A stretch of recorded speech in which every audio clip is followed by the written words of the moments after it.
இப்பொழுது நிகழ்வின் முக்கியமான ஒரு கட்டத்திற்கு நாம் பயணிக்கிறோம். ஆம், நம்முடைய சிறப்பு விருந்தினர் முத்துநிலவன் ஐயா அவர்கள். ஐயா அவர்களை உங்கள் அனைவர் சார்பிலும் முதலில் வருக வருக என வரவேற்று மகிழ்கிறேன். ஆம், ஐயா உங்க வீடியோ ஆன் பண்ணிக்கிறீங்களா ஐயா? பண்ணிட்டேன். நல்லது. ஐயா அவர்களுக்கு முதலில் பணிவான வணக்கத்தை தெரிவித்து மகிழ்கிறேன். வருக வருக. இந்த திணை அமெரிக்கா மற்றும் லாலிபாப் சிறுவர் உலகம் இணைந்து வழங்கக்கூடிய பாவேந்தர் அவர்களின் பிறந்த நாள் கொண்டாட்டத்தில் சிறப்பு விருந்தினராக முத்துநிலவன் ஐயா அவர்கள். இவருடைய இயற்பெயர் முத்து பாஸ்கரன் அவர்கள். பிறப்பு பட்டுக்கோட்டையில் 1956. இப்பொழுது ஐயா அவர்கள் இருப்பது புதுக்கோட்டையில். 35 ஆண்டுகளாக அரசு பள்ளி தமிழ் ஆசிரியராக 2014 இவர் பணி நிறைவு பெற்றிருக்கிறார். தமிழ்நாடு அரசு பாடநூல் குழுவில் இருமுறை 2008 மற்றும் 2018 பணியாற்றியிருக்கிறார். 12 நூல்களை எழுதிய பெருமைக்குரியவர். பல நூல் மலர்களை தொகுத்திருக்கிறார். புதிய மரபுகள் கவிதை நூல் தமிழ்நாடு கலை இலக்கிய பெருமன்ற விருதை பெற்றிருக்கிறது.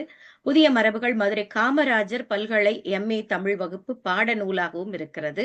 முதல் மதிப்பெண் எடுக்க வேண்டாம் மகளே 5ஆம் ஆண்டில் 5 பதிப்புகளை கண்ட நூலாக சிறப்பு பெற்றது. அந்த நூலுக்காக திருப்பூர் தமிழ்ச்சங்க விருதினையும் பெற்றிருக்கிறது 2015.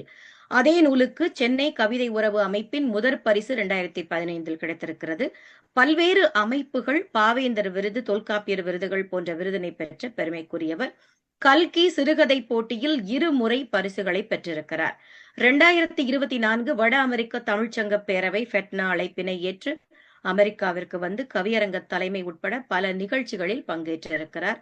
அறிவொளி இயக்கத்திற்காக இவர் எழுதிய சைக்கிள் ஓட்ட கத்துக்கணும் தங்கச்சி பாடல் மலையாளம், கன்னடம், தெலுங்கு, இந்தி, ஆங்கிலம் என பல மொழிகளில் மொழிபெயர்க்கப்பட்டு சமம் இயக்கத்தினரால் பாடப்பட்டது. பிரபல எழுத்தாளர் சாய்நாத் அவரது சைக்கிள் பாடலை மையப்படுத்தி எழுதிய if there is a wheel கட்டுரை கர்நாடக அரசின் 12ஆம் வகுப்பில் பாடமாக உள்ளது. தமிழ்நாடு முற்போக்கு எழுத்தாளர் கலைஞர்கள் சங்கத்தின் மாநில துணைத் தலைவராக கலை இலக்கிய பணியில் நாடு முழுவதும் சுற்றி வருகிறார். இவரது சிறுகதையும் அடங்கிய புதிய காற்று தமிழ்நாடு முற்போக்கு எழுத்தாளர் சங்கம் அந்த தொகுப்பு நெல்லை மாசு பல்கலைக்கழக இளநிலைப்பட்ட படிப்பிற்கு பாடநூலாக இருக்கிறது. திண்டுக்கல் லியோனி அவர்களின் தலைமையில் சுமார் 20 ஆண்டுகளாக நிறைய தொலைக்காட்சிகளில் எல்லாம் உலகத்தை எல்லாம் சுற்றி வந்திருக்கிறார். இவருடைய 70ஆம் வயதில் நடந்த முத்துநிலவன் படைப்புகள் ஆய்வரங்கம் நிகழ்வில் மாண்புமிகு அமைச்சர்கள் S. ரகுபதி, சிவ வி. மெய்யநாதன் இருவரும் கலந்து கொண்டு இவரை வாழ்த்தி 2 நூல்களை வெளியிட்டிருக்கிறார்கள். புதுக்கோட்டையில் கணினி தமிழ்ச்சங்கம் வீதி தமிழ்நாடு முற்போக்கு எழுத்தாளர் சங்கம் வழியாக இளைய எழுத்தாளர்களின் ஆலோசகராக இயங்கி வருகிறார்.